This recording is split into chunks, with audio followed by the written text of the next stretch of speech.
All right, here we go. Daniel Venables is in the house. Been chasing him for a long time, actually. We've had some big guests on, Dan. Huge. I'm going to try and call you Dan. Yep. And you Venas.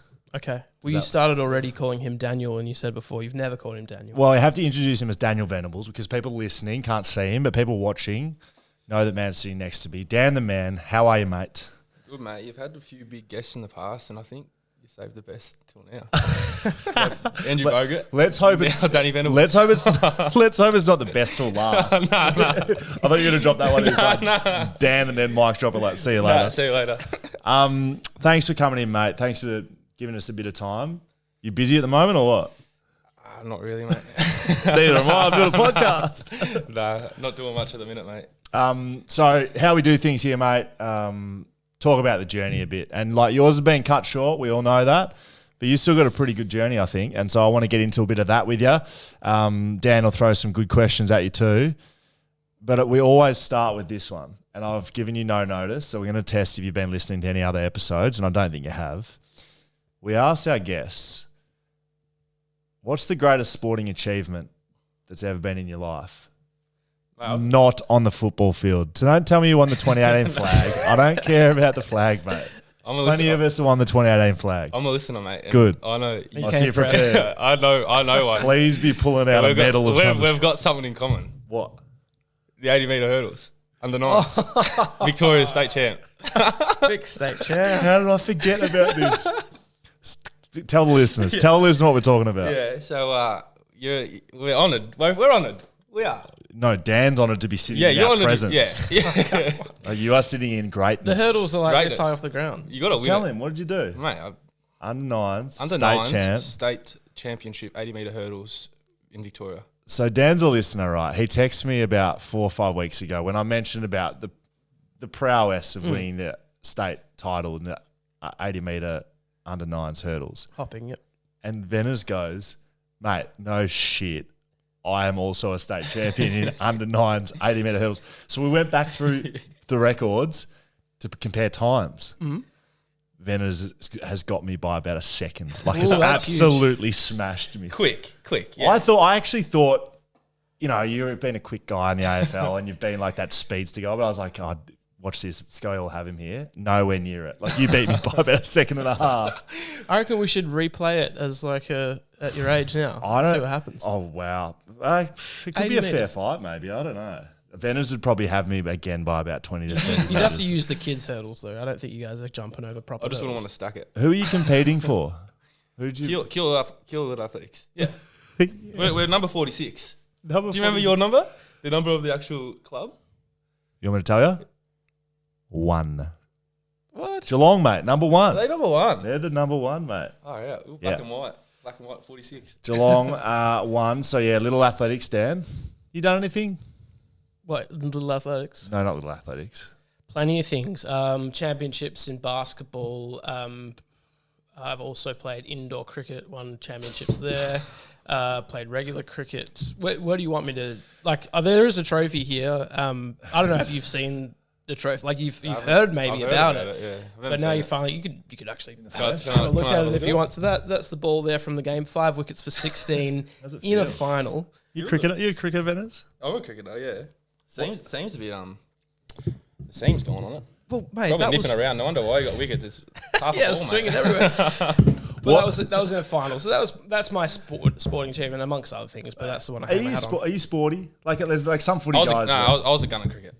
Better at cricket than footy. And modest, we love it. No, serious. What? Batting, bowling, No, I played for Victoria.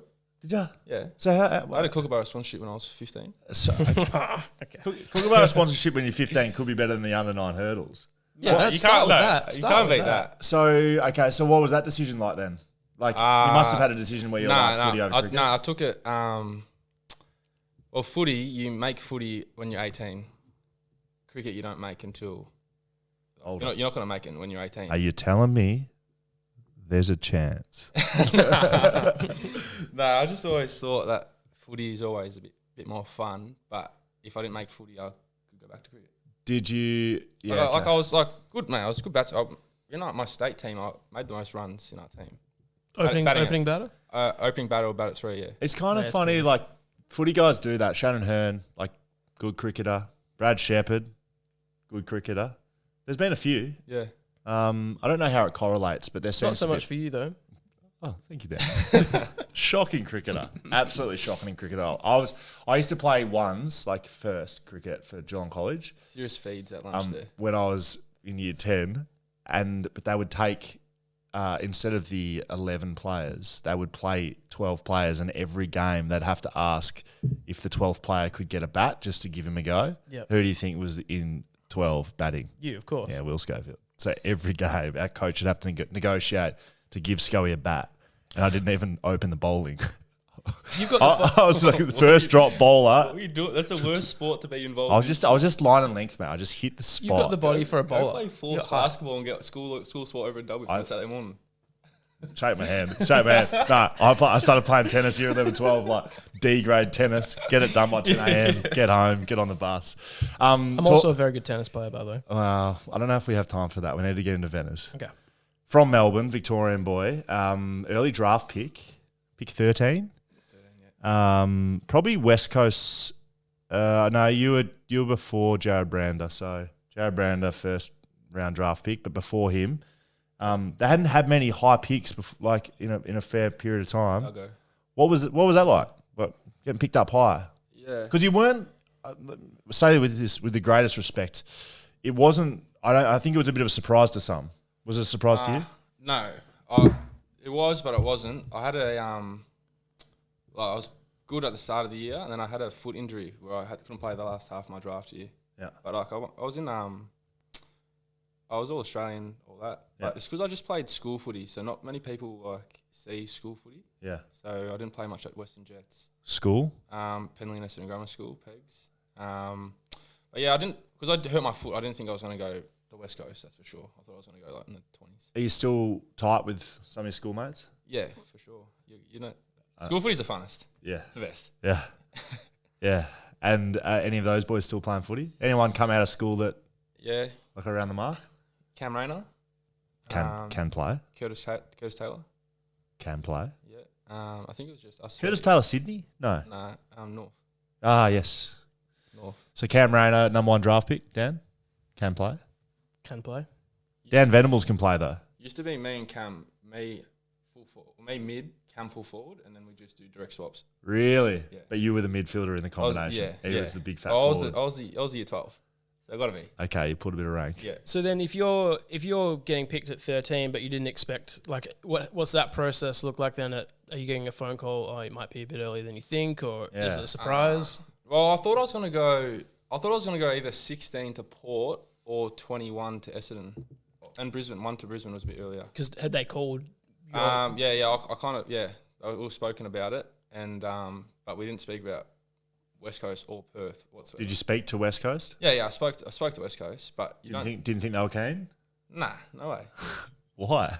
Oh, Who was it? Was it Brady, Trevor Woodhouse? It was Brady. Was it? Yeah. Brady Rawlings? Yeah, doesn't give much. So what is that? What are they asking you? Like, are you interested in coming to Perth or? Nah, didn't ask me if I was interested to come. Yeah. The last place I wanted to come, I'm from Melbourne. The last place I wanted to come was Perth. I turned 18 the week before the draft as well. And you're from Melbourne as well. Yeah, I'm from You're not from like Toorak, no, mate. I'm from the western suburbs. It's from Melbourne. So what was that move over like, mate? Like you didn't expect to get here and you end up here, you know, young guy coming into a pretty successful team, right? So 2015 grand final, 2016, you know, thereabouts, and you get drafted at the end of 2016. Man, to be honest, because we're in Melbourne, you don't really hear much about West Coast. So I didn't know a few players when I got there, and I was like, I was a bit shocked, to be honest. So the whole weather when you get over here, the training standards is pretty high. Like we train hard. Yeah, that's one thing about it. We train hard. I just went for it. Stayed with Shuey. Everyone thought I looked like him as well.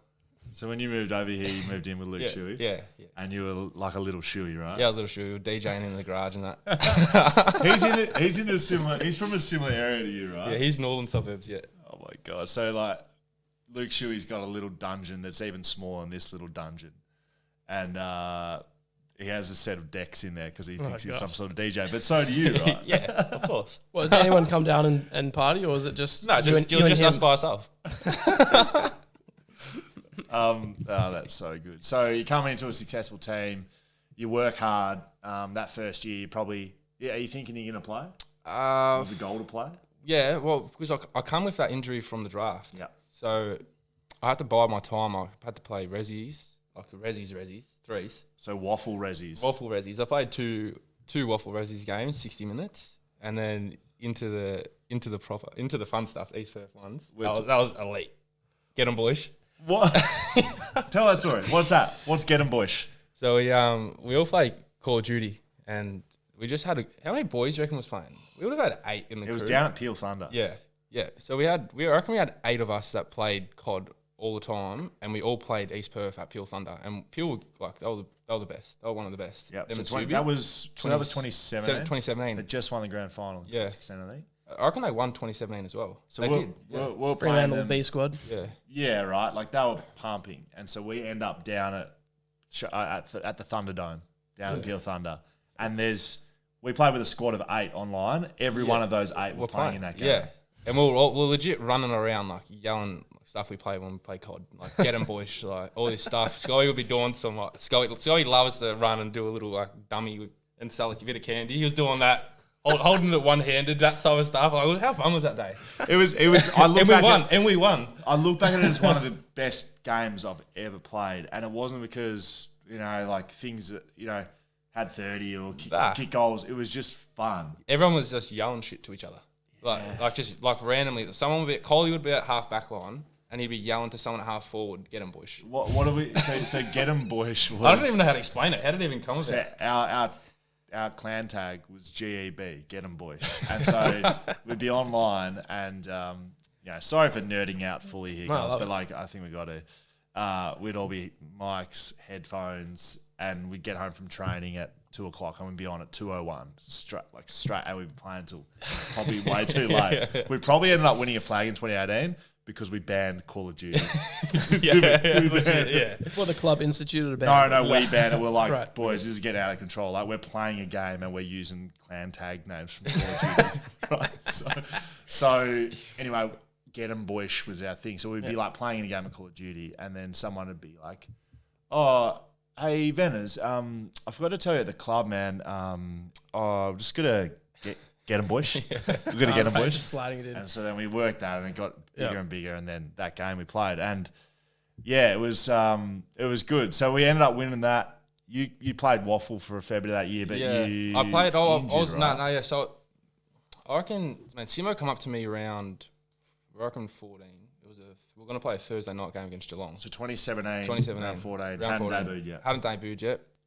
Training maybe on the Tuesday. He's like, "Mate, what do you reckon? You want to play?" And I'm like, "Yeah." Yeah. Like, told me this at the start of training. So I'm sitting like, he's like, "All right, well, you're on." And then, you know that drill, one of the drills we did where like someone had to shepherd someone. It was like one of them kicking diversity or something. Yeah. And I got, So what, you had to like shepherd another player? No, I got like, I was getting the ball and I got like knocked over and I like shattered my big toe. Just after Simo told me I was playing. No. Right. I didn't know that. Yeah. So that was 2014, and that was season over, right? I had turf toe bad. Like, I couldn't, I legit, like, I was like, "Oof, this is sore." And I'm like, as you do, you're like, "Well, we'll be right." We'll go downstairs. I'm like, "Tux, this is sore, mate. Like, this is." Yeah. And then, I like ruptured like the underneath my toe and shit. And then I couldn't get back. I just couldn't like get through it. Because like, they didn't want it, because you can't get jabbed in your first year. Legally? Oh, no, the club don't do Chooses. it. The club, choose not to. They don't want to. So are you at that point going like, maybe I could just master this and play through the pain? Like, because you want to play? Turf toe's meant to be like bad, bro. So as an athlete but not a footy player, I know Aaron Sandlin's constantly had turf toe. Yeah. And in my head, I feel like he's got like gangrene foot or something. Like, it just sounds like... Yeah, true. Yeah, no, I don't even know. I don't really know what it is, other than I know it's painful. Like, what is it? It's all the ligaments in your big toe, and you have a plate underneath your toe. Right. Underneath your big toe. Dinner plate. Yeah. Underneath like the big joint on your toe. Yeah, it's all that, all them ligaments. It's all... And they get stretched, torn. Like, they get torn, they tear it, and then the plate gets... something happened to the plate. I forget what happened to the plate. And can you have surgery to repair it? If it's bad enough. Right. Yeah, but... yeah, people do. a lot of your injuries were lower limb Contact, injuries, yeah. right? I just had contact. You came with a foot injury out of draft, and then turf toe, and then I did a syndesmosis. 2018, right? Syndesmosis, yeah. I reckon I've had 5 injuries in my life, and it's been a broken fibula, my foot, a turf toe, a syndesmosis, and my head. And your noggin. Yeah, but it's all been like long ones. Well, I don't have like hammies or anything. I've never had like a little ones. Nah. Rolled ankle. Nah, never. Little finger that you can strap together. Yeah, nah, never. So I can keep the head out of it because I want to kind of get into that obviously fully a bit. But those injuries, those lower limb injuries early in your career, what was that like in rehab as a young player? Like, was that difficult? Like being away from home? Yeah, sort of stuff? It gets tough, especially. Well, when you do rehab, you're away from everyone. And then you do your running in the morning by yourself, or if someone's in the rehab group with you. You go back, do gym, not with anyone else. Just then everyone. Who do you do it with? Geordie Stairs, and it's hard. Geordie and Finney. Yeah, Geordie and Finney, and you got to do prehab before gym as well. Yeah, by yourself. And then you got Stairs, Jacob's ladder. Yeah, by yourself. Yeah.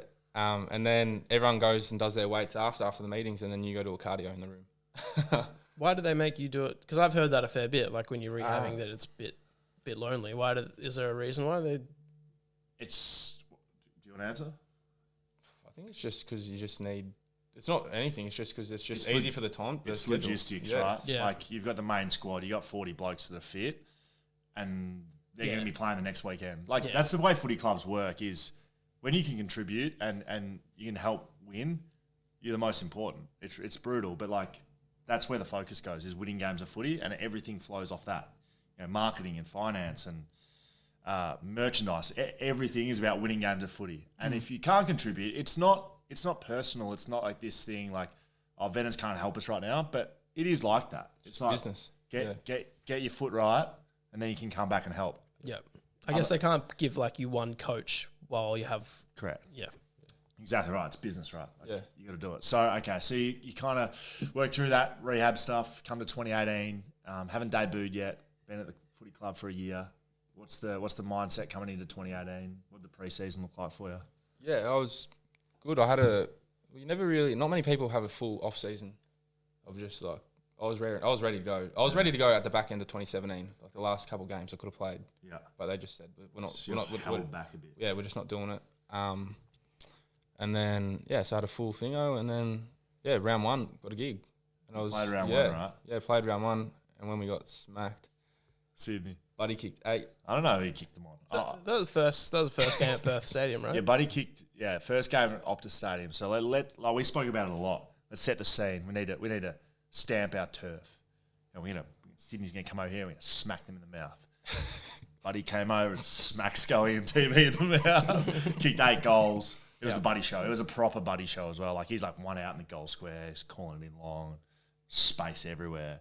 So that was your first game. That was cool, mate. I remember Lecker kicked a goal at 3/4 time that game, and I just remember because I was my first ever game. I'm playing, and we packed the whole stadium. I've never been in a packed stadium before. Yeah. And I remember Lecker kicked the goal after the siren, and it felt like a game, like a video game. Like Really? that's how it felt to me. Yeah, I'm like, Why? wow. I don't know. It was just like With the crowd and like everything just went in like slow motion. I was like, yeah, it's cool. I remember that vividly. Yeah, it's like almost like a out of body yeah. experience. I remember that. It was cool. Wow. So what was the a season before Simo came up to you at training, goes, okay, you ready to go? Then what happens first game in 2018 when you finally got that chance? Did they come back to you at training again and say, Yeah. No, well, I played all the JLTs. Yeah. So you kind of like, if you but that's nothing. That's not the real stuff. If you get into the last JLT Yes. and you get through it and you play all right, you're a bit of a sniff. Yeah. Yeah, right. But so you're expecting it. I expected to play round 1, yeah. Did you have that same chat though? And then did you think, please don't someone Sheppard tackle me to the Keep your ground? toes protected. I forget, man. I think he told us all. He told me, Jake, and you all Fly, debuted. and we're all debuting at 1. Yeah. You know when there's those videos where a coach has like a little spiel and all the team standing around, they're like, all right, boys, and then they bring up one player and they're like, they say they're booing this week. Is that like a bit of a show? Like, because it looks like the players are a bit surprised. What do they do? What are for they all yours? expecting? They got me, Jake, and Liam at the front and said, "You're playing." Great. At At Optus, on the Oval. on Thursday. I remember that. On Thursday. I remember that. Because what they do now, which I think is really cool, so that stuff you're talking about, not cool. It's like the boys get around them for 5 seconds and it's like all good. Yep. Now they get the parents, before COVID, they'd get the players' parents in the room before the game and present the jumper. Yeah. Did you do that? No. No, I did it at the captain's run, but my parents weren't there. Yeah. That is cool though. I wish. Yeah, jumper prezzo should be like a big deal. Yeah, I never. Yeah, correct. I never had that with mine, but like they sort of brought in a bit of a tradition the last few years that make a big deal about getting your first jumper. Yeah, it's a big deal in cricket. You know, they bring in like Gilly or someone, hand the baggie over. Yeah.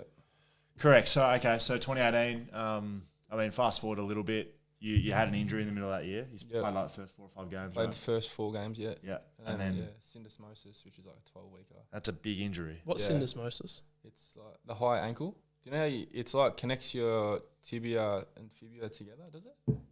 It's a little tendon in between your leg bones that connects into your ankle, and it splits apart. You can do it when you sort of roll your ankle forward, over the top of your foot. It's a bad injury. It's this way, isn't it? Yeah, like Yeah. over it. No, you go in it.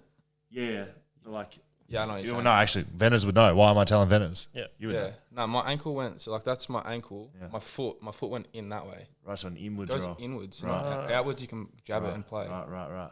But inwards. So inwards done. Inwards done. So 12 weeks you get on the sidelines. Yeah. Is your mindset back to like the year before, and you're like, well, am I going to get wrapped up again? Nah, I knew this one, like, because I'm a bit older, like, you can get through it. And I knew, like, because we did the non-surgery approach, so I knew it was just going to be 12 weeks and you're back. Yes. But you just got to play with a bit of pain for a bit because they're a bit tender. So when did you come back? Round 17, maybe? You played... Round 16. No, round 16 or 15. I think you played 8 games to finish 2018, including the flag. Yep. So it would have been 16-ish. Yep. Did you come out of the team? You just once you come back, once I come in, I stayed in the team. Just playing that half forward role. What was your role? Great, yeah, you led me into it. What was your role? People watching, and we'll watch this, and you know, you come from a junior background where you play in the midfield, you have 30 touches, you play in the forward line, kick 5 goals, you get to AFL level, and you're a 19-year-old that's played 4 games. How's it different to what you've done in junior? Like, what is it? Yeah, explain your role. My role was so the half forward. You're pretty much defensive. So I've got to be up the ground, being an option for people to hit. But then I've also got to get back to be another option, and also engage your defender. So he's not dropping off you, but you've also got to be ready to crumb it. So you're just running up and down, creating options, creating space. So if I'm leading width of the ground, running sideways, I've opened up the corridor for someone else. Is your role effectiveness, or like how well you play a role? How much does touches come into it? Nah, they could not care less about touches. Mate, I've had some good games where I've thought I've played shocking because I just haven't gone near it, and the coach has been happy. What's that like, changing from like you just hadn't played a lot of footy at senior level, right? Like you played 4 games at the start of the year, you played nothing the year before, and you've come out of junior footy being a gun. Yeah. What's that like, coming off the track and you've had 5 touches and you're like, I've played terrible, and the coach's like, well done, mate. Love what you're doing. Yeah, mate, it's weird. It's weird as like because I'm not a forward, and I'm not like the best runner. I'm explosive. Like I'm impact. Like get me in tight, no dramas. On the outside, I can run and I'm quick, but like I blow up pretty quick. Yeah, like lactic acid doesn't work well with me. Yeah. So like that half forward role was hard, man. Welcome. Like, that was hard, and I hated it. But like I also said to Simo, man, I'm a real like team player. Like I said, hey, I've got Shuey, Gaffy, Redo. Who else was that? Yowie, Sheed, Redden. We had a serious midfield. Like I'm realistic. Like I'm not being a midfielder in that team yet. So I just said, mate, whatever spot you got for me, I'll do it for the team. If I don't have to touch a footy, like no dramas, I'll do it. I'll do it, man. And like I'm a good defensive player. Like I'm good tackling, all that. So I just tried my best and got a gig. So in the final series, you're in the team in that role. Was it the qualifying or the prelim? You had 7 tackles. The first one against Collingwood. So I didn't have too much of it, but I had heaps of tackles and I played my role pretty well. Yeah. It just then the next week, Man, this is how the prelim. This is how great. Like my role was like 1 week the grand final had 4 touches, and the coaches were happy. The week before, I played the exact same role and I had 17 and had like 3 shots at goal, and like I did nothing different. It's just the way of like, what if JK and JD are marking the footy and like the forwards aren't crumbing it and getting it. Did you? All right. So in the prelim, it was a pretty, it wasn't a, Good wasn't a, footy. yeah. God, mate, that's probably that in that. He's fair. It was like, get them boys. Yeah, that was like the best day of footy I've ever had in my life. Like everything was like nothing seemed to go wrong. nothing. And like the weather was good. Melbourne at home. Yeah, the weather was good. The ground was like immaculate, schmick. Yeah. Everything we did went so good. Yeah. Like crowd was loud. Like Yeah. I was as good as you it got a gets. bit of the pill. Yeah, got it. Yeah, finally got a lick. I remember. I think I bought tickets that were like $190 a ticket for that one. Went with my dad for the final because we thought probably not going to get to the Grandy. It was a very good game to be at. To spend that money and had amazing For food. West Coast fans, like I know Yeah, a couple of Melbourne fans listen to this podcast, and I'm gonna like pour a little liquor out for a 2018 performance because that like I've never played in a game where another team I felt were just not at the level. Like they must have just they'd had a good year and they'd especially finished the year well, and they'd come into that game with a lot of hype behind them. They're almost favourites or something coming into it maybe. And I've never played in a game where like the opposition team, we played well, but it was like they played bad. It's like us at Geelong. Yeah. Well, wasn't there like a crazy long goal with like that bounced? I think there was a goal that bounced for like 35 metres. It was like and it went through. Remember Hutchie kicked the goal in the last quarter? It's just like nothing went wrong. It was an off you. Everything went well. Yeah, it was good. Right, so you play well that game. You're not going to get dropped. You made a grand final. You're in second year of AFL. You debut at the start of that year, and then you're playing in a grand final. What's that week like for you? You got reflections on that?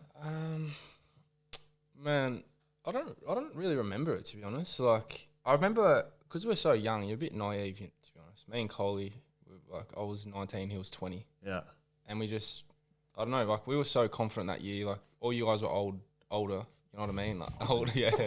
Like your experience, you know what I mean? Like you walk a bit taller when you've got an experienced team. Like you've been to the grand final before. Yeah. You know how it's done. Simo played in grand finals, coached in a grand final.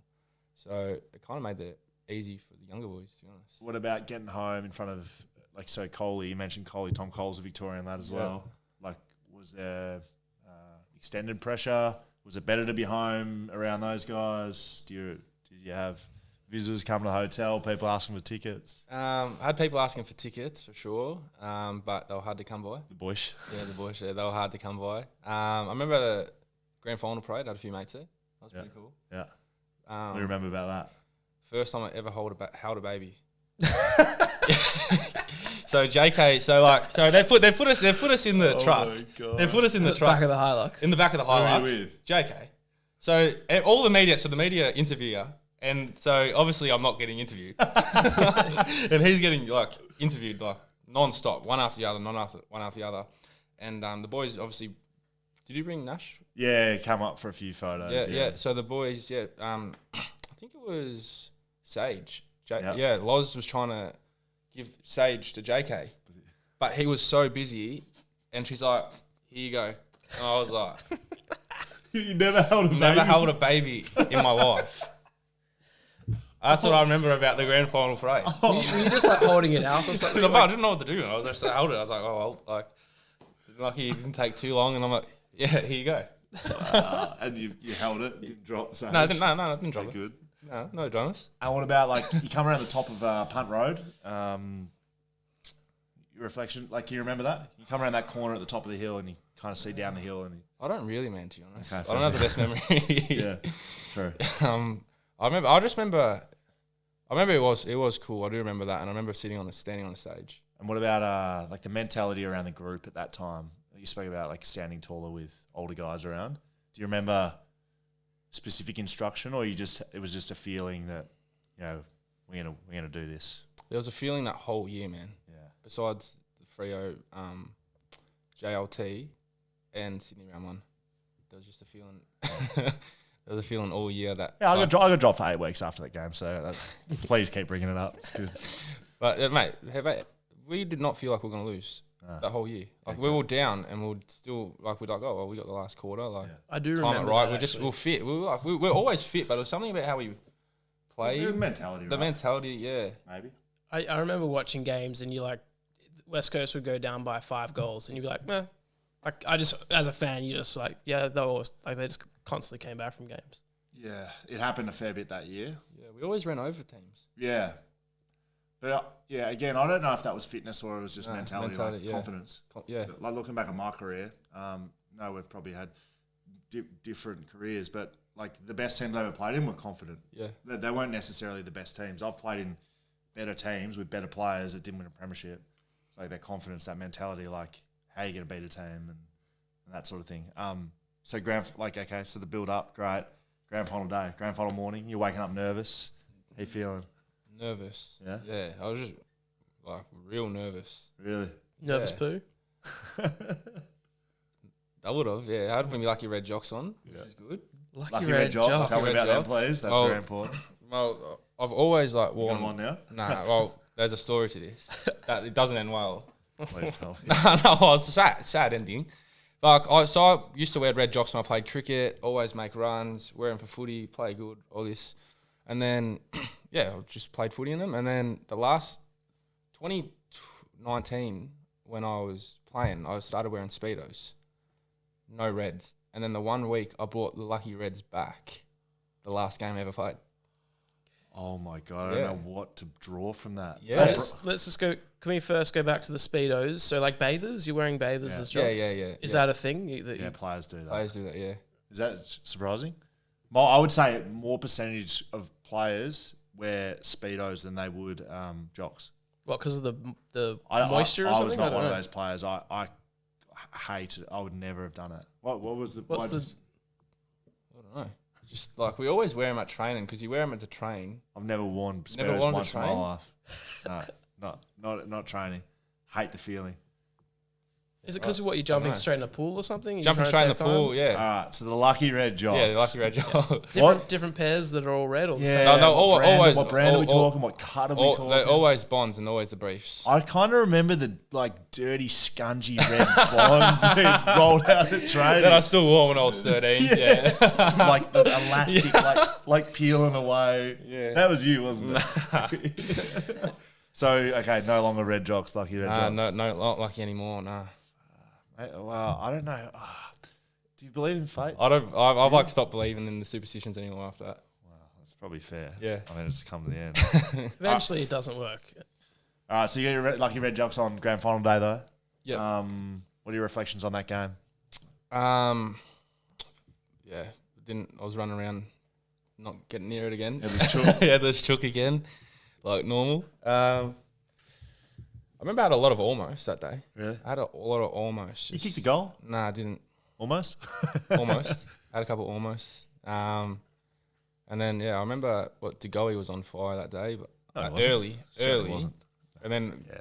Could have been. Kicked a couple. Kicked a couple good goals. Yeah. In the first quarter, that one he snapped. Yep. Yeah, he kicked one snap in the first. That's not overplay his importance, mate. He only kicked one in the first quarter. We had him quiet. What were you thinking when we're 5-0 down and you're out the other end? Fuck all. Well, me and JK had that little mix-up. Oh, you did too. And I just remember thinking, fuck. That was your ball as well. What was the mix-up? If we can get a little overlay of this, it'd be good. I don't want to look at it. No, I don't want to look at it. So not for now. It's Vena's coming back into space. And when I say space, probably JK's space. It's always JK's space. Yeah, correct. But Vena's by himself. By myself. And Vena's... JK crashes into Vena's. Vena's clean mark for Vena's. And this is when it goes the other end. Coley drops in front of Jaden Stevens. So that's my fault on Cole. Okay. I feel sorry for Cole. The two young'uns. So is there a conversation with you and JK, or is it just silence and? It's just like we're both like oh well, is what it is. I remember that Willie kicked that little goal. Yeah, off the back of his back of his heel. Which kind of like we're like cool, and then we come in and Simo's like, boys, no dramas. Yeah, like, you remember that? Stats are good. I don't remember many quarter time addresses, but I remember that one. Yeah, you remember that? I remember that, and then I just remember I just kept trying hard, man. I just felt good that day, like running wise. You know what I mean? Like some days where you just can, Yeah, were you real sluggish? But this day I just felt like I had heaps of like energy to run around. Siren, where were you on? I was on the bench. Perfect. On the bench, perfect. With? Duggo, Scotty Lysett and Flying. Right. Yeah. And just jumped up. sprinted on, hugged everyone. That was pretty cool. That was cool. What was it like being the youngest guy? Did they come into your mind? Not really. So you were inexperienced. You Yeah. debuted at the start of that year, and you were young in age as well. Well, you know what they say, mate. Tell me. No Venables, no West Coast. One year, one win. Like at the end of the day, is the proof's in the pudding. You played 2019 though. No. But I stopped playing. Right. Sorry. Had you played that, Had I played that year, We we would have. So you're telling me the dynasty would still be alive? you would have had 2. Yeah, I would have got you 2. I No. wouldn't have done much. My job was to get us there. Okay. And then we won. Yeah, And without Venables, we can't win. yeah. That's how we promote this podcast. You know what they say, mate. No Venables, no West Coast. Who's been saying that, by the way? Everyone. Okay. You got any memories from the off season you want to share? You don't have to if you don't want to. Like Mad Monday, Mad Week, Hong Kong. That was big. There you go. Yeah, Like no, that. That'll do. That's all. Yeah, that was big. Okay, so we're getting towards We're getting towards what finished things up for you, mate. So you win that flag, 2018. You debut at the start of that year. You play 12 games in the first year. I think I played 15. Okay. Yeah, So how many games you play for your career? 21. 21, right? Yep. So 2019, my memories of 2019, the pre-season, and I think this is important because like when I was preparing to interview you, even though I'm good mates with you, I like to sit down and just write some questions out where I want to go with it. And my reflections of you of the 2019 pre-season, you are dominating, correct? Yeah. You were... So this kid comes to the club, right? Dan Venables, right? So Dan, this kid comes to the club, high draft pick, and it happens all the time with high draft picks. They come in and like we were sort of speaking about before, they've been playing midfield their whole life, but they come in, they've got to play a different role, and you're like, I don't know if he's that good. Yep. It wasn't like that with Venas, but he was playing a different role clearly. 2019 pre-season comes about, and they're like, right, time to just Unleash the beast. Yeah, trying to shift it in. Like I played with Juddy. This guy's Chris Judd coming out of stoppages. It's like playing in pure midfield, awareness in tight, ability to use his hands, but then speed and break away. Like closest thing to Chris Judd that I remember seeing in my training time. So that was 2019 pre-season. They'd play Venas in the middle with Shuey, rest Shuey forward. You'd be like the Cam Rayner to Shuey. Yeah. They'd start Shuey in the midfield, but then he'd get some proper midfield time at training. I remember like several times being on Kenners or Jack Darling or whatever as a backman, and Venas is on their team and just unstoppable. And like we kick it into my player and just be like, this kid's a freak. So that was 2019. Played the first 6 games of that year. 5 games. Yeah. What round? It was round 6, right? So I missed. I got dropped one game early that year. You just spilled me out as Chris Judd, and I got dropped early. I didn't get that one. Don't worry, mate. No, I'm sure Juddy's been dropped. I missed. They probably weren't playing in the midfield. No. That's the thing. I don't play midfield in the AFL. So then like it is what it is. But and then I played early, and then come back into the team. Played a good game against St Kilda. Yep. At Etihad. Yep. Like pretty good game. With some midfield time. With some midfield time. Yep. And then round 9 I think. Round 9 played against Melbourne on a Friday night at Optus. Yeah, it was a night game. Night game, yeah. What memories do you have of the night? None. No? No, I don't remember the night.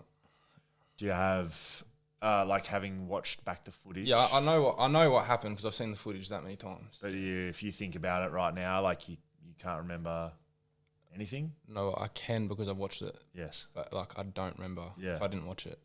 So anyone who hasn't seen it, Venas, it was like a kick out or something, right? I was coming out of there. Yeah, Bunga was played on and kicked it out. You must have been up in the midfield, maybe. No, I was... You're running around up there. Nah, because he ran a bit and he kicked it to like... I was like leading hard. Yeah. Remember that? Or because I've seen it. Yeah. that's the hard thing, right? So, okay. So you don't know. I don't know. I'll speak about it because I've seen it as well. Probably the same memories as you. Venas is comes back with the flight. Big contest. It looks like you realise... Late. Just too late. Yeah. And you kind of just turn As I you tried can see your brain going, do this, but it was too late. Like people don't realize, like when you play at night, like things happen. It's like it's kind of you lose track of stuff. Explain that. Like you got lights and shit coming around all the time, and then like because it's night as well. It's just like I don't know, it's a bit different. Yeah. And then I was just tracking this ball, thought I was good to go. That's what I must have been thinking. Yeah. And then as soon as I've like looked, I've just like Bang. on this one, and then bang, just got hit in the wrong spot. People have explained it like a car crash. Yeah. I had a it's pretty much I had a traumatic brain injury. I had like 7 bleeds on the brain. Yep. So it was like full car crash type of collision. Do you remember coming to? I remember I woke up. So that happened like early in the second, I reckon, and then I woke up like at the end of half time. Yeah. I had like a seizure on the field. Yeah. I remember just waking up, and I remember one of the first things I did was like I pushed my hands through my head and I shaved my head that day. I went like a full buzz cut that day, and I had like my long hair, and then I was like, said, what the fuck? Where's my hair? Yeah. Really? I was like, what's going on? And then I bought a dog the day before. I bought Bear the day before. Yeah. And then one of the boys told Alex to the doc. He's like, mate, go ask him about his dog. Yeah. Like, fuck, I got no idea what you're talking about. Because like it's tough to talk about now because you are where you are now, right? Your career's over, and that's public knowledge. But when stuff like this happens, people get head knocks. Like it happens. So the instant reaction for teammates, and this is with any injury, really, you make sure they're okay. But once you think they're okay, it's kind of like opportunity to take the piss a bit. And so the Bear thing would have been like, go test, see if you can remember what's going on. Because, it's not a good thing in hindsight now, but like it's just how footy clubs are, right? Like it's a generally positive place. So you make sure your mate's all right. He's breathing. He's sitting up. He's looking around. He must be all right. Yeah. And so go ask him to remember his dog's name. Go tell him that we won by 50 goals and he kicked 10 goals. Like it happened my whole career. Yeah. But I just got knocked out. You're like, oh, go play a trick on him. And so, so you finish up. You get. Yeah, you go. I was just going to say, when how long did it take for you to watch the vision back? Like straight away. Oh, right. Like you don't realise at the time, man. Like it's just like you got knocked out. Have a look at it. How's it look? So what did you think when you watched it? Were you like, that looks bad? I was like, fuck, that's pretty big. And I had heaps of messages saying like, that's like not well. So what immediate after effects, like 24 to a week? I went home that night and I just remember like, my head was just like going to explode. Just like couldn't handle it. And that just stayed pretty much. Just That feeling, this pressure through my head and like migraines and that. For how long? I've still got them now, yeah. Right now? Yeah. It's crazy. So were you living with anyone at the time? So I was living with my host family. Yep. And my partner at the time, she was over. So then, so I had like people there, but I didn't really know what to do. So, these feelings you got in your head still to this day, but when you first feel them, you're kind of waiting for them to. Yeah, you just wait for them to go because I've been concussed before, and like your head's sore, but like it just goes away. Like you just wake up the next day and you're all good. Yeah. Or like 2 days later you're all good. But yeah, this one it just hasn't gone, eh?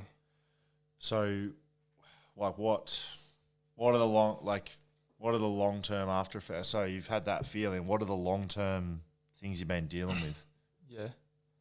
To just give it to listeners some. Yeah. Like what are you going through since that moment? So I've got pretty much from that day. I have like migraines all the time. I have headaches every day.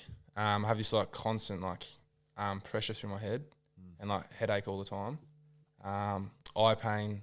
My neck's like cooked. So is my jaw. Always sore. What else? Energy. Like I can't sleep either. So that's the thing that's like. Probably made it worse is because I can't sleep. My body's just tired. So then like I've got no energy and like all that type of stuff. So like it makes it even worse. Like my thinking's like not good.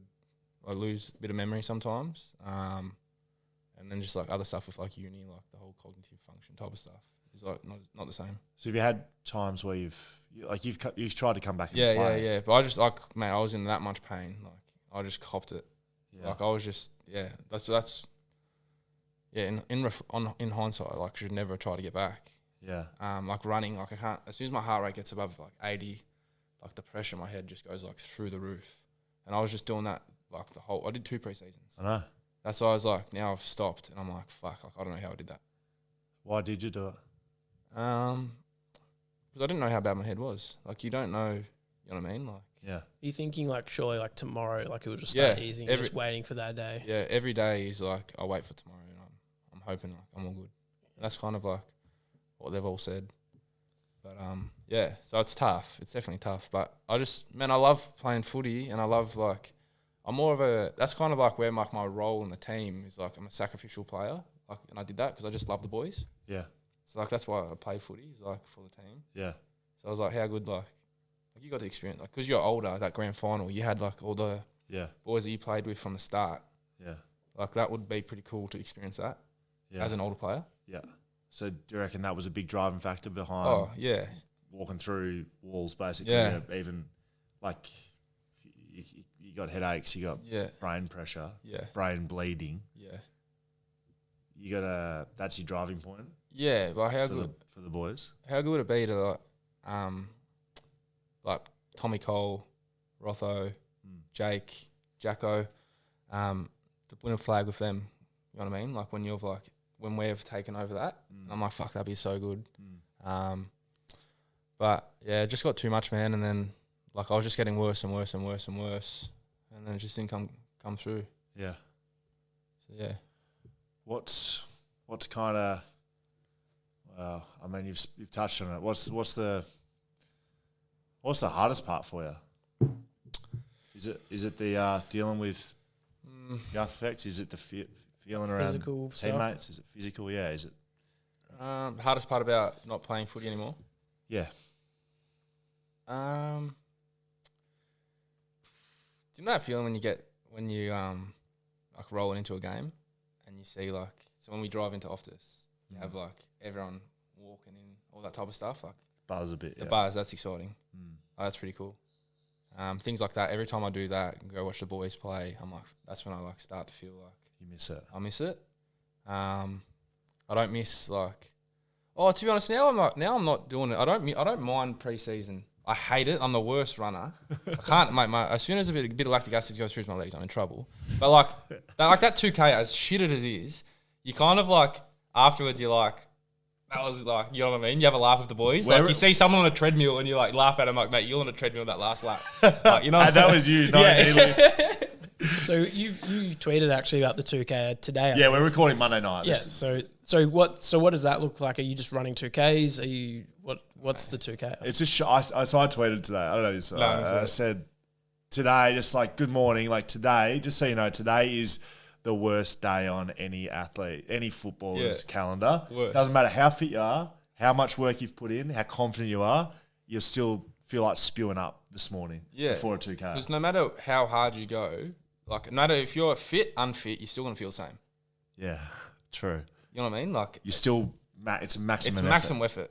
Yeah. So if I run my like 6:48 that I run on the dot, that's as I'm working as hard as someone who's running 6:15 or sub. So if anything, I'm running harder. Yes. So the 2K, just to clarify, is you running as hard as you can on an ATH track. On an ATH track. Yeah, right. It's like so there's no conserving energy. It's run as fast as you can for as long as you can. Yes. And get to 2Ks. Have you ever had to do anything like that? Run cross country in year 7, I think.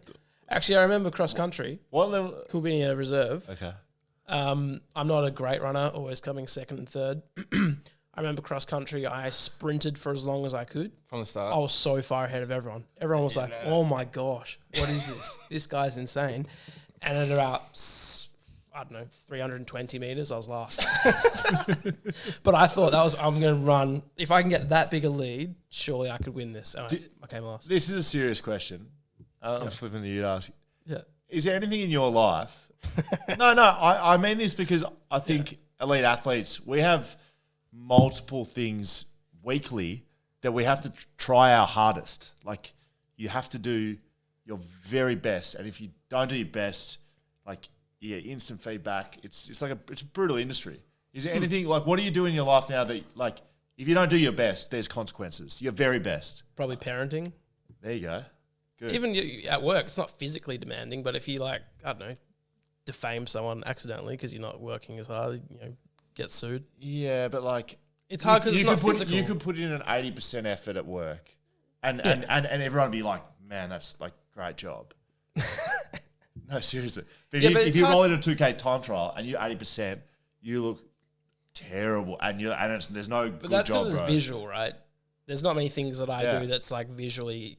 No, parenting's a great example. Yeah, if you're not trying your hardest there, you don't have an option. You either like try hard and do your best, or kids suffer. Kids not doing well. Yeah. I don't want to say that, but like no more kids because you like without you, kids don't exist. Yeah. Well, like I just think it's an interesting concept, right? Yeah. Tell the listeners for me, Ben. I know this sort of answer a few things you've been doing. What sort of stuff have you done in order to try and get back? Like, you say, come training. What sort of exercises and things have you done to try and get your head right? Yeah.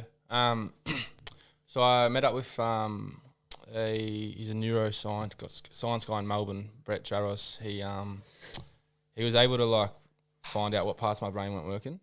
Right. And then so like if you do a hammy, like you got to rehab the hammy. And you scan it. So they scan your brain? Yeah. Well, I've got like scars on my brain now, so like that won't change. So the scans don't really do much anymore for me. But like he has all these tests that's able to identify what part of my brain isn't working. Right. And then through that, he's like, we got to rehab it.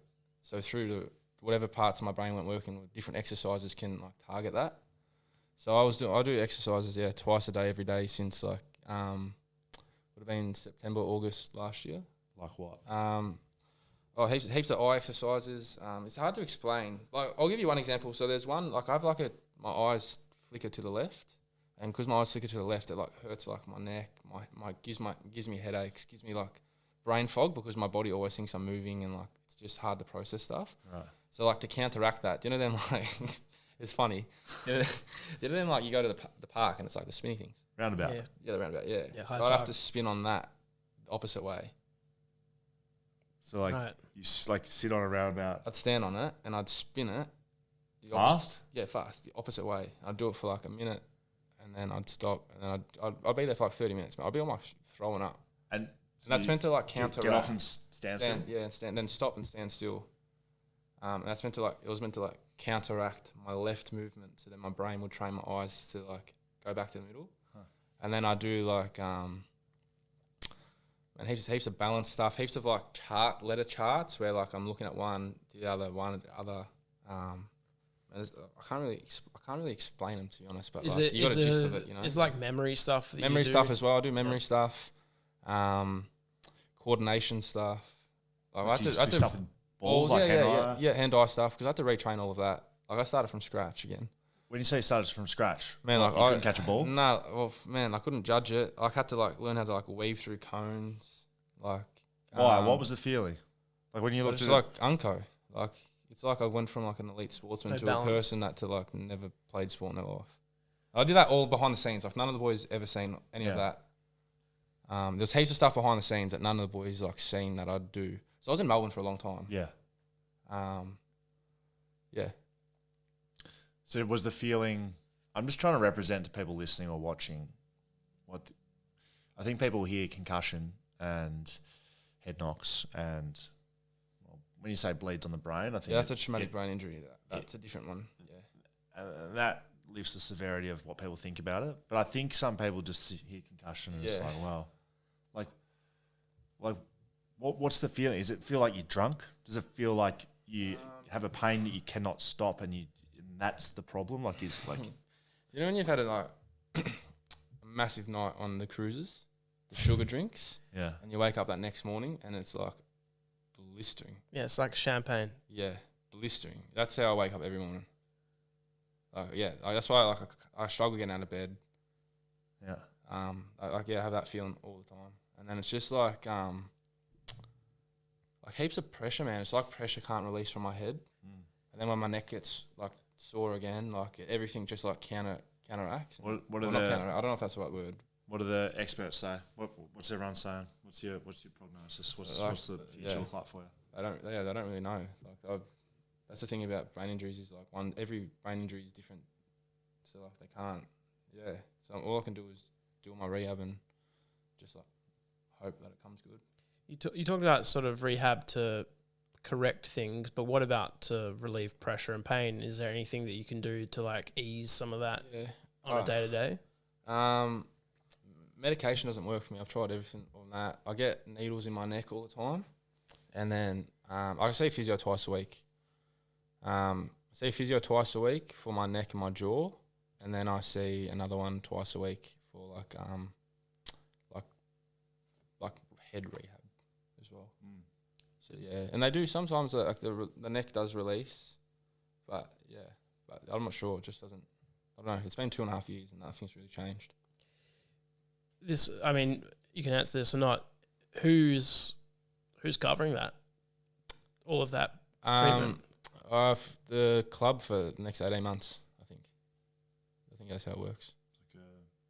I pay my health. Yeah, I pay my health insurance, and then the thingo from that goes to the club. Right. Yeah, man. I mean, it's so brutal. Like, what do you are where you are now? You got memories in a journey that has existed. It's not like you're just a corpse. You're on the way up as well. Do you have a positive outlook on life going forward? Do you have a positive reflection on what's happened? Where's your mind with it at all? Man, I'm so like optimistic in life. I've learnt, man. I've hit rock bottom. Like I've been to hell and back. So like I understand like how grateful we are to be here. You know, like I could have died that night, and I'm very like that's. I had 7 bleeds in my brain, 7 bleeds in the brain, and I'm so like good health, like enjoy life. You know, like well, I don't really stress much anymore because I'm like I couldn't see anyone for I couldn't go to a social gathering for like 2 years more, and like that impacts you so much, and like things like that, like don't take it for granted. People probably realising like what the COVID, all these lockdowns is kind of what I've been going through from the start, to be honest. That's a good like analogy, because like I was just stuck at home, and like it impacts your mental health. But man, like everything happens for a reason, and I feel like I've had to go through this to find like who I am and grow as a person. Like you learn things about yourself when you go through the trenches that you never learn if you don't. So I've learnt so much about myself, and I'm so proud of the way that I've handled it and like my outlook on life, and I'm just a happy guy, you know, like just want to have fun. It's an interesting thing that you say about you don't stress that much anymore. Is that because you realise, you know, what it is to lose everything effectively? Yeah, like at the end of the day, man, like I stress about stuff, but I don't stress about little shit, man. Like when things get taken away from you, you're like, fuck. You know what I mean? Like, it just like puts things into perspective, I guess. And it's like, I don't really need to worry about that. And like, I don't really care about what people think about me because like, I'm happy with who I am. And you find that about yourself. I don't know. It's weird. I don't know. I've like changed. That's the thing. Like, I never would have known all this stuff if I hadn't gone through this. Yeah. Bit of an old man, I know. Right, mate, trust me. I sit next to a couple of old bastards right here. Don't worry about that. Yeah. I got one or two more. Yeah. Reflecting on your time in the game as an AFL player, what do you look back on yourself as a player? There wasn't much, was there? Is it what could have been? Yeah, for sure. Like, I know that's obvious. Like I got a good highlights package. You do, man. Yeah, I do. You do, bro. Well, yeah. Like I always like look back and like far out, like if only, but I've also learned you can't keep doing that because then you just get stuck in the past and you can't move forward. Yeah. But yeah, I always say, back when I played. Back in the day. How old are you? Yeah. 23. 23. Yeah. Oh, man. All right. I don't know if anyone asked about Schofield, but I'd like to ask him about Brad Sheppard. Is that right, Dan? Yeah, I think someone brought it up, but... Well, look, we're recording Monday night and Brad hasn't come out and announced his retirement. So a few media types decided to do that for him during the week, which I personally found to a point disrespectful to, not to legacy or anything like that, but I thought it was a big moment in someone's career to be able to stand in front of people you worked with for a long time. You got to do it. I've got to do it where you look people in the eye and say thank you and show your respect. That got taken away from Brad Sheppard by the media this week, and that's why I feel passionately about it. On Brad Sheppard, if he does in fact retire, have you spoken to Shep? I mean, he's going through concussion headlight symptoms. Yeah, I haven't really spoken to him too much about it, to be honest. His is a bit different to me. He's had like a fair few. It was interesting. You said like every head knock's different. Yeah, where I haven't had like heaps of head knocks before, so I don't really know. You know what I mean? Like, yeah. But I definitely know. Brain health's a pretty important thing. You know, like we you only get one brain. That's what I've learnt. So whatever he does, if he retires, if he doesn't, I'm not sure. I just hope for the best that he's all good, you know, and he gets through it. Well said, mate. All right, you're gonna hang around now. That's the Dan Venables story done and dusted. We've got something that's very important to the podcast, and I'm sure you know about it. It's actually probably why you're here. Like, yeah, your story's important, but social media. Obviously, it's number one. It's here. So this is the people segment where the people get to ask you the questions. I said on social today, it's like a press conference. It's just a little less grubby. There's just a little less vultures rolling around looking for a grab. And the people get to ask you the questions, mate. So are you ready? Born ready, man. We got some good grabs out of here today. People say no West Coast, no Venables. I'm born ready. All right, Scotia Media, here it is. Is it the Swinners or is it Thes Winners? I'm going to go with Thes Winners. Okay. Your role in the 2018 season, getting us to the grand final, showed us we had a real star in the making. Aside from the final series wins, was there a home and away win in 2018 that you're a part of that stands out in your mind? P.S. Sorry your career was cut short. As an Eagles cheer squad member, I can confirm that you were a crowd favourite, and I would have loved to see you become a 300 gamer for the club. So, 2018 season home and away games, any standouts? Home and away, probably won my debut, but we didn't win. I reckon when Gov kicked that goal after the siren against Port. Was that year? That was that year. Shuey went the year before and he went that year.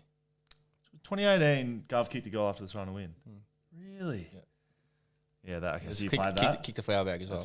Absolute flower bag. What would you have done? Did you kick straight to the middle? Good set shot of goal, you? I'm a good set shot, not from within 40. Length, what? You start hooking them? No, too hard. Well, I don't know. I just spraying them. Can't get the distance. I can get on the run. No you need to be running fast. Yeah, I can get on the run, no dramas. But yeah, not a drop. All right, good. When someone's kicked a goal after the siren, what are you saying? Are you just screaming profanities at them? Is that essentially pretty much? Yeah, getting around them and yelling. Yep. I reckon you would have said, "Get them, boys." Live_Floro. What's something? Sorry, I would just say live_Floro. Look, social media is a little selective. It always has been. We can't read every single person's. We take the best of the best. I mean, it's the best podcast segment going around. Yeah. Liv Floro is consistently in here. Yeah. So thank you, Liv. We love your contribution. What's something you do that helps you press pause on life and just take in the moment? Getting heavy, Liv. I like just going for walks and that, man, to be honest. Like, have you ever done Wim Hof? No, tell us about Wim Hof. I know what Wim Hof. Yeah. It's like, this is like rapid breathing, hot breath holds. Technique, right? Breathing technique. Yeah, but gets you to like a point where you're just like, I don't know, you just feel weird. You're hyperventilating. Yeah, you're hyperventilating and then you breathe all the way out and you have no air in your body and you just hold it for as long as you can.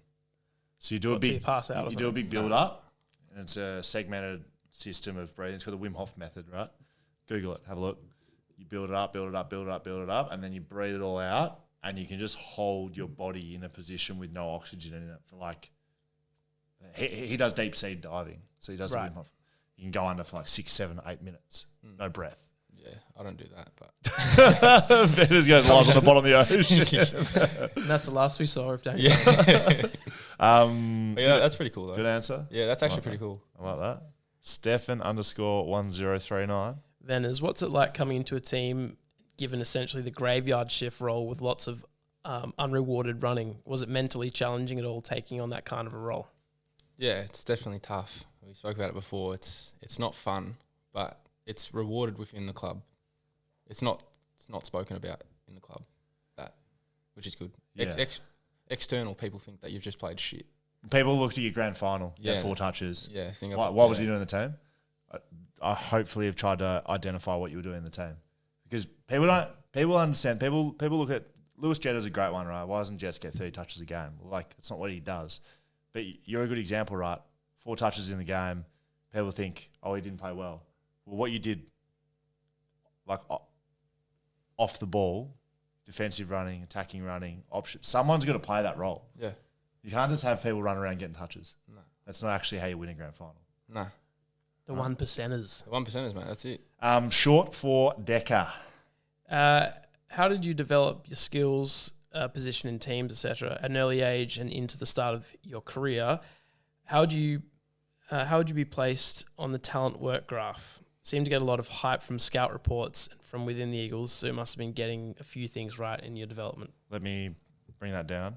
How did you develop your skills growing up? And if you had a graph, talent versus work rate, where would you sit on that? Yeah. Man, from when I was like, I reckon 5, if I went for a kick with my dad, I had to kick both feet. Huh. Wasn't allowed to just kick my right. I had to, Forced by dad? yeah. That's cool. Very good. So things like that. I guess, yeah, I'm pretty naturally gifted, to be honest. Yeah. So on the talent On the versus talent, work yeah. rate? I work hard, but I'm very talented. Definitely talented. I can do things that some people can't do. Can only dream of doing. Yeah, I agree with that. Yeah, but like It could come out of a yeah. stoppage. You haven't trained that. You haven't trained No. your spatial awareness in a stoppage. Yeah, So that's talent. But I work hard. It's just like Yeah. didn't have a lot of like continuity in my body to get fit. Like I didn't do, you know what I mean? Like AFL was like, I don't know if people realise how hard AFL is. how hard is it? Mate, so everyone talks about like, yeah, sledge and all this stuff. Like I can't speak when I'm running in a game. Like all of us forwards, we can't speak because we're just like humming up and down the ground. Yeah, so Like I'm so, chasing you around. yeah, So I can't speak so hard. And then like, yeah, so yeah, but yeah, I've like filled out now. I'm like, I played at like 83, 84. I'm like 93 now. Do you feel better now or better then? I feel a lot stronger. I reckon yeah, good. You want to arm wrestle Dan? I'd win. Debatable. Who did you try to arm wrestle earlier on? Oscar Allen. He didn't want to. Yeah, correct. We Yeah, played a he's scared. story about someone snapping their arm. Oh. We're going to leave that one to the very end because that's my favourite Okay. a lot. Michael _John _Watkins. Venas, imagine it's 2016, you've just been drafted. A spirit appears telling you that you've two choices about how your career will go. 21 games and 1 premiership, or 210 games and no premierships.